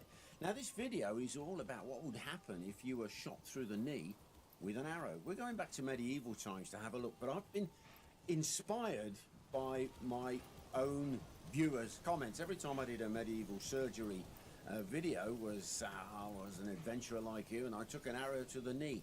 Problem was, I had no idea what people were talking about. My son even bought me a sign for my back gate. Beware, danger of arrow to the knee. And I said, what's it all about? He says, Skyrim. Have you never played it? No. You see, the thing is, I'm not a gamer, right? So I had a look at Skyrim, and I could see that the developers there, the writers of the script, had given a god an identity. And his throwaway comment was, of course, I was an adventurer like you, till I took an arrow to the knee. Well, in the medieval times, if you took an arrow to the knee, did you survive? Could you soldier on again? What actually happened to you? So, let's begin. So, Skyrim It's obviously it's a fantasy game, but it must have taken its inspiration from the Dark Ages and the medieval period, and that's where I'm coming from. You imagine that you're in the medieval times, let's say a French soldier, bless him, at the Battle of Agincourt. An arrow hits him straight through the knee. He's down, he's out. But what really would happen to him? So we are talking medieval period now. This isn't fantasy. So what I've got is a model of a knee. Yes, Kevin and his models. So I'm going to run you through. Run you through. I like that. I'm going to show you what a knee is all about. Now, I was amazed at this, and I had to take some professional advice from a long old friend of mine, Jackie Crump. She's a McTimony chiropractor from Barnes in London. She really knows what she's talking about when it comes to the joints and that kind of thing. So she talked me through the different parts of the knee. So this model, let me just show you actually, it works. Now when I got this, I'm kind of walking around going, wow, this is quite something. But when you see just how much is in the knee, the pain alone from being shot with an arrow through it would be unbelievable. But let me show you how the knee actually works. Now, obviously you've got the top part here, the femur, that bone there, and it comes down. You've got the fibula and the tibia, they're all there, but they're not joined by bone. They're joined by tendons and ligaments. Now, your patella, your kneecap, is just behind this enormous tendon, the quadriceps tendon, and it comes down to the patella tendon. Tendons, with care and time, can repair themselves, especially if you're young and fit. Ligaments, on the other hand, well, that's another story.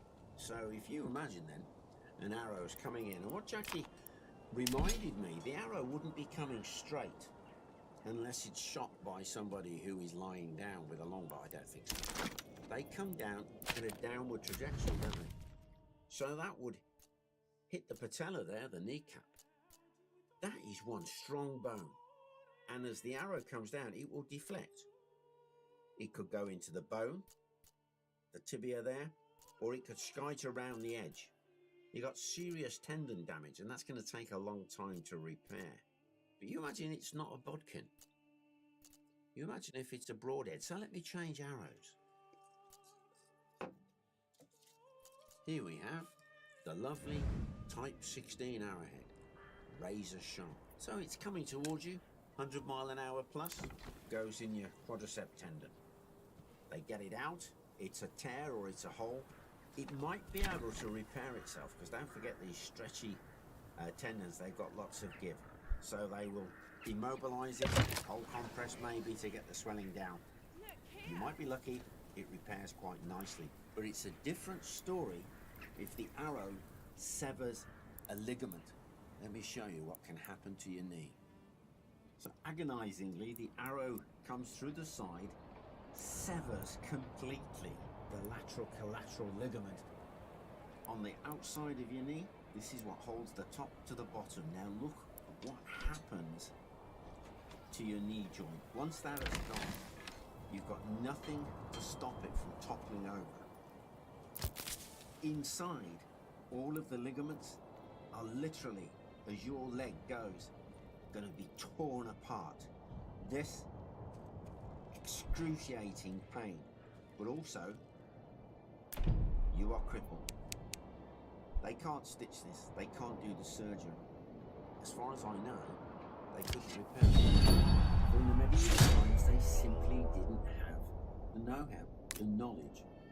But what was missing on my model was the blood supply. And I thought to myself, let's add the blood supply. So you've got to turn it round, because my friend Jackie Crump there, she says, what if you were shot from behind? That's where there'd be some serious damage. So I had a look, where's my arrowhead? If this went in to the back of your knee, even coming in at an angle, it's gonna rip through ligaments.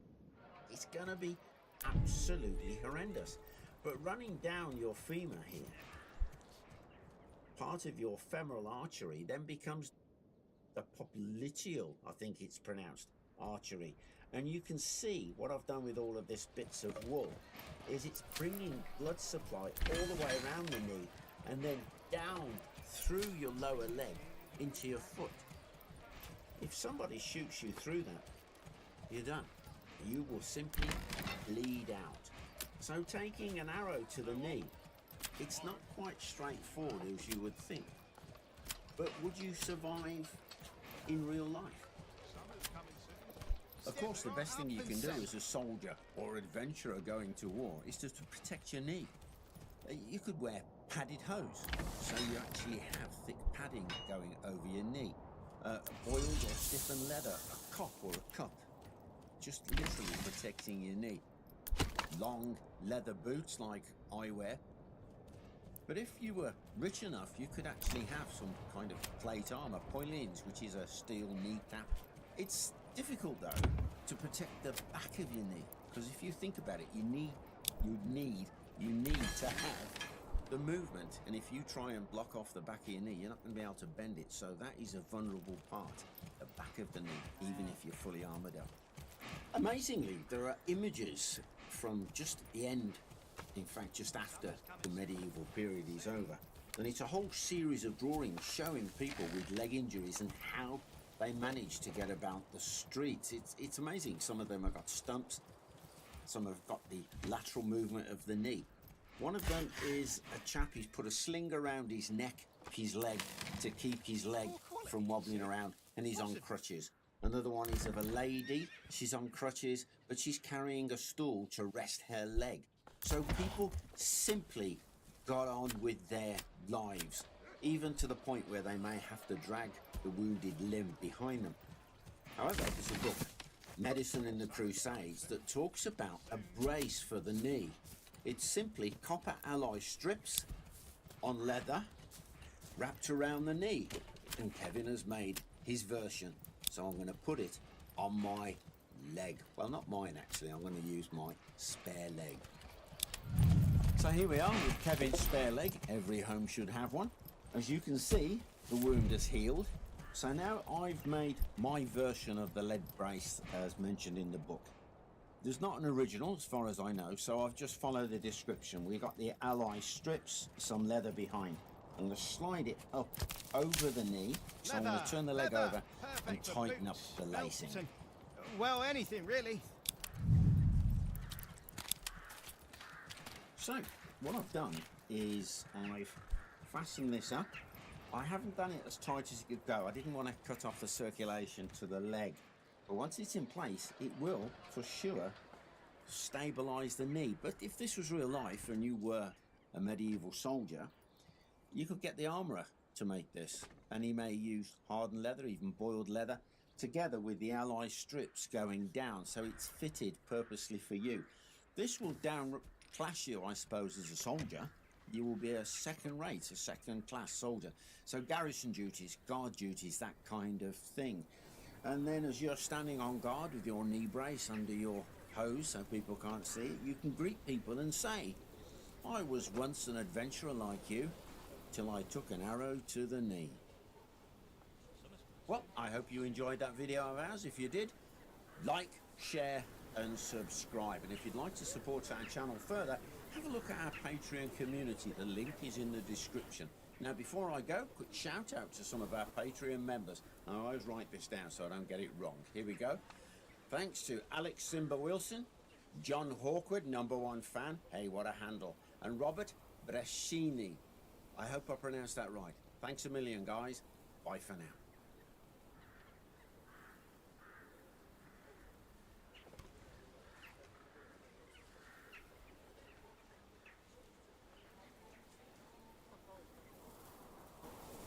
Don't be shy, sirs and ladies.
shy, good sirs and ladies.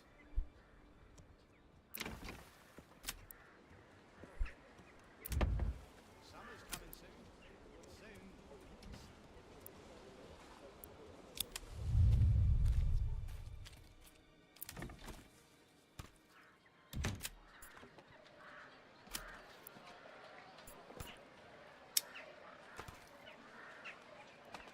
Poor quality, he said. Impossible.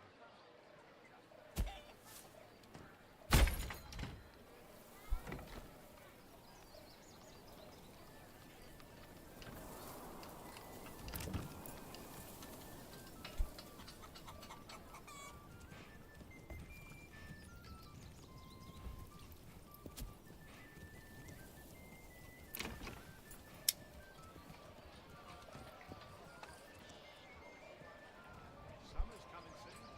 Soon.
What's the difference between a tavern, an inn and an alehouse in the medieval period? Or are they the same thing?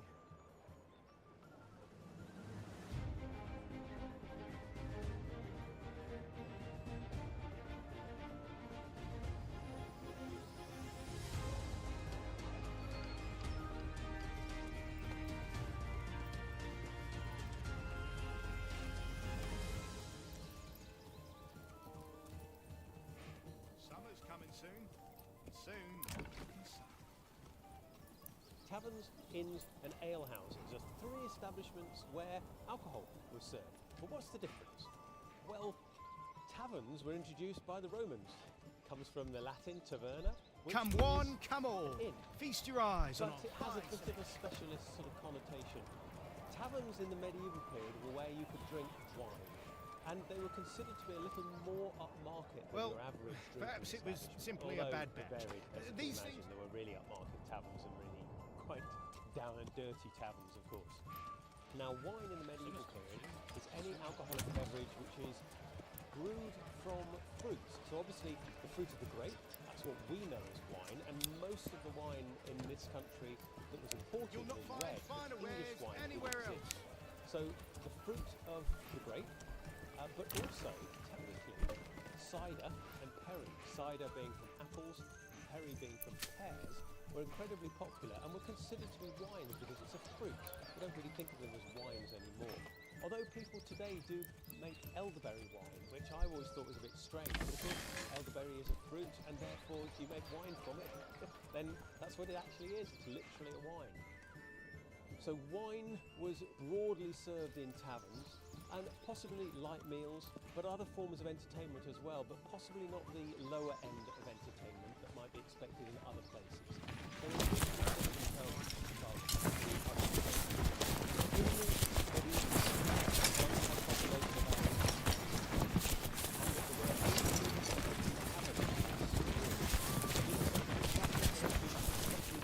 in people. It's quite a lot of taverns actually, if you can imagine that. Now each tavern was run by a vintner, a purveyor of wines, and often those vintners would be wholesale wine salesmen as well. They would keep a cellar, that wine would be sold on and off the premises, And there was a Guild of Vintners, and the Guild of Vintners still exists today in London. It has been continuously there for hundreds of years, since the medieval period. The guilds tried to maintain a monopoly on the trade, but also they tried to maintain quality, and you could be thrown out of the guild if you were serving You all know what that wine. means, don't you? Well, one of the interesting laws about taverns was that during opening hours, the vintner was supposed to keep the cellar unlocked and was supposed to allow a client to go and visit the cellar to see exactly what kind of wine was being served. They could actually go and check the markings on the barrel and check that it was from the place it was supposed to be. And vintners that served bad wine, or wine that was gone off, gone sour, or wine that was actually adulterated with water perhaps, were punished by going into the stocks, and sometimes the remains of what they were selling, their bad wine, was tipped all over their heads. So occasionally you might see a vintner covered in wine sitting in the stocks. Well, that means a bad person. Probably be thrown out of the guild as well and lose his job. So the rules around owning a tavern were fairly strict. I'm sure they weren't always. Now, the most expensive wine was called Rhenish wine, which comes from the Germanic areas. That was imported a long way. That was supposedly quite sweet. And the value of wine in the medieval period really depended on its sweetness. So the sweeter the wine, the more expensive it would be. A lot of the wines came from Gascony in northern France, and those were roughly 4 times as expensive as a good amount of ale. They were sold by the cup. So Don't be shy, wine good. was available if you had a reasonable amount of money. It wasn't particularly expensive, but it was a lot more expensive than ale. And typically ale was drunk by the working classes as well as the tradesmen. There was a type of wine grown in England as well, which is typically white wine, which is interesting. But a lot of that didn't really get sold in the taverns as such, because it was often grown by the clergy and grown by the nobility, consumed on their own premises, so they grew their own wine, typically, which is kind of interesting. And today it was a little bit of the English wine grown in southern parts. 2 other drinks we haven't mentioned yet are mead and fagel. Mead is honey. Fagel is fermented honey and fruit juice as well, fine. Now those appear to be available in taverns, but were not particularly popular, as I can tell. They seem to be reserved for special events. They seem to go to the drink with or weddings. And of course weddings give us a honeymoon, where the couple would often drink a lot of honey, a lot of mead for a month after their wedding. And I guess that was a form of luxury that was available to the ladies. And also, we had cider and perry available in Newcastle. In West Yorkshire, there seemed to be so much of that, it was roughly half the price of ale. So cider and perry were stronger in alcohol, but also half the price. It's certainly a lot cheaper than wine.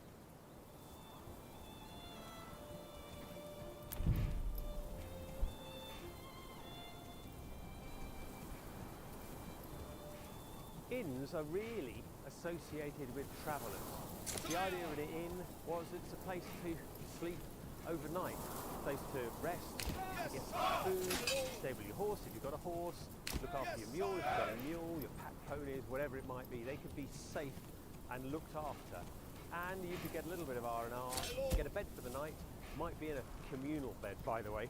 People slept sometimes 12 to a bed, or you might just get a corner. Or if you're really cheap, you might be sleeping in the stables. But it was somewhere associated with, it was a little bit organised, a little bit safe. You could meet fellow travellers, you could sort of recharge, and then you go on your way again. Lots of inns were based at the gates to big cities or towns. They're a place that's convenient. So if you're a traveller, well, you get to the place you're going to, and you think, I'm really knackered, I need to have a rest. So the closest place is the gate, and therefore you go to the easiest inn you can find, and that was the one that you saw when you first got to the place you're going to. Other sorts of inns were placed at convenient distances from one place to another, roughly about comfortable travel, and maybe not a day's ride exactly, but 3/4 of a day's ride, maybe a whole day's walk. sometimes at crossroads, but on major roads. And you'll see these in England as well. There's one in particular that I remember passing. It's close to the Top Way, and it's in the middle of nowhere, really, except if you look at it on a map, it's about 20 miles from one town and 20 miles to the other. It's in the middle of nowhere, but a good place for everybody to stop. So good position because everybody can stop there. So they were melting pots for all sorts of types of people. You would also have people from all walks of life, so there were varieties of accommodations available. In the Canterbury Tales, Chaucer talks about little more than a journey from one inn all the way to various other inns to the eventual Canterbury. And it starts at an inn called the Tabard Inn. Now, tabard is associated with a type of clothing used to go over harbour, often had heraldry on it, so it's very nice and clean. It was south of the river, in a place called Southwark. Now, Southwark back then was fairly notorious. Notorious because it was out of the bounds of the Lords. It was out of the bounds of the Lords as well. You could just cross the river to get to Southwark, and it was a tourist course. Bear-baiting, cockfighting, prostitution, gambling, all sorts of nefarious activities. Presumably, why Chaucer started his journey there, emphasising perhaps the lack of religious seriousness of these pilgrims on their way to Canterbury. You might not realise that the Tabard Inn still exists. You can actually go and have a pint there today. Ale House is a little more than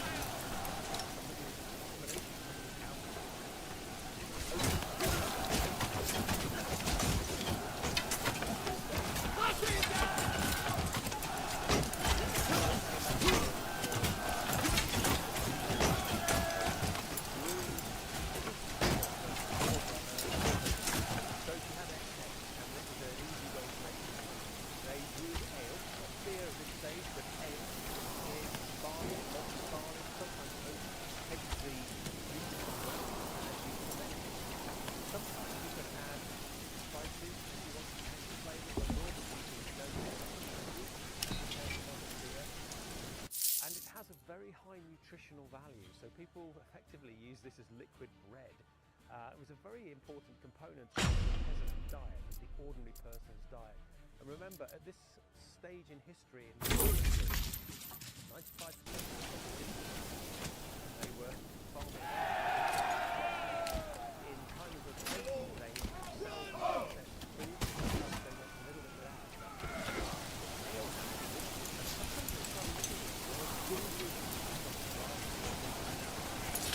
And people would go in there, drink the ale until it ran out. Ale doesn't keep for very long, so you have to really encourage people to drink the whole brew today, maybe tomorrow. Third, fourth day, probably it's starting to go sour. There's some suggestion that some of the spices and herbs that could be added could extend the life. And hops, the bittering agent that make beer from ale, effectively.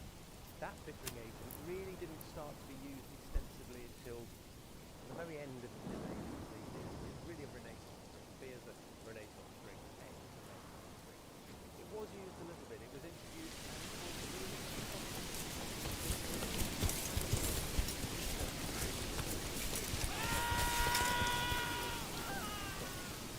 but it became very popular very quickly. Hot water effect of latent life of you could make a brew and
good at brewing beer, so her beer was excellent.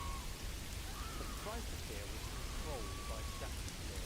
It was 1 penny for 4 gallons of beer. Now that does slightly vary if the price of barley changes a bit, but broadly speaking, it was 1 penny for 4 gallons. That gives you an idea. The ale wasn't that strong necessarily.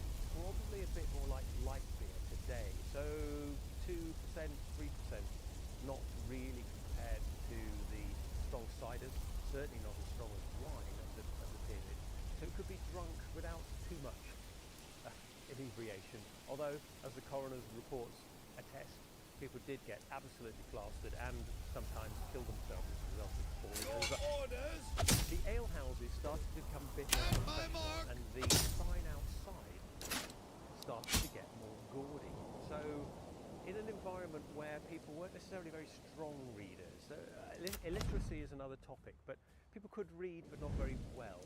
What you needed is a way of saying the house 4 doors down with the red door has got a good ale on, go there and have a drink. What they started to do is put painted signs outside. So rather than saying the house 4 doors down with a red door, you say the house with a painted sign of a red lion. Red lion. Go to Arms, go to the King's Head. These are all recognisable symbols, often of the medieval period if you look into it. And they helped identify the location of the alehouse. Titans are fascinating. Now, sometimes these signs got a bit awkward. They stuck out too far into the road and they caused a nuisance. So from the period we have rules about how big these signs were allowed to be and how heavy they could be as well, because obviously if they fell down and fell onto people, that would be an issue. So they couldn't be over a certain set size. Which is really interesting. It shows you that people were probably breaking those rules and having massive signs outside to say, come and get your ale here. Very useful source of extra income for the woman of the household too. You may have noticed I've not spoken about spirits very much in terms of drinking, and that's because they weren't widely drunk at all. In fact, they really weren't known particularly as a drink in the medieval period. Distillation of perfumes and oils was known about since antiquity, and it was also known about in the medieval period. We have a record of 13th century Italy of people distilling alcohol from wine and producing very strong substance, but it wasn't used to drink. It was specifically used to treat smallpox, so it was considered to be a medicine as opposed to a drink. Now, we do, at the end of the medieval period, start to hear stories of people dying, tragically through drinking too much of what we call alcohol, the water of life. This was distilled alcohol. Right at the very end of it, it appears that drinking was fairly unusual. It certainly wasn't served in taverns, inns and alehouses at all. And everybody thought of it as a medicine rather than a type of drink.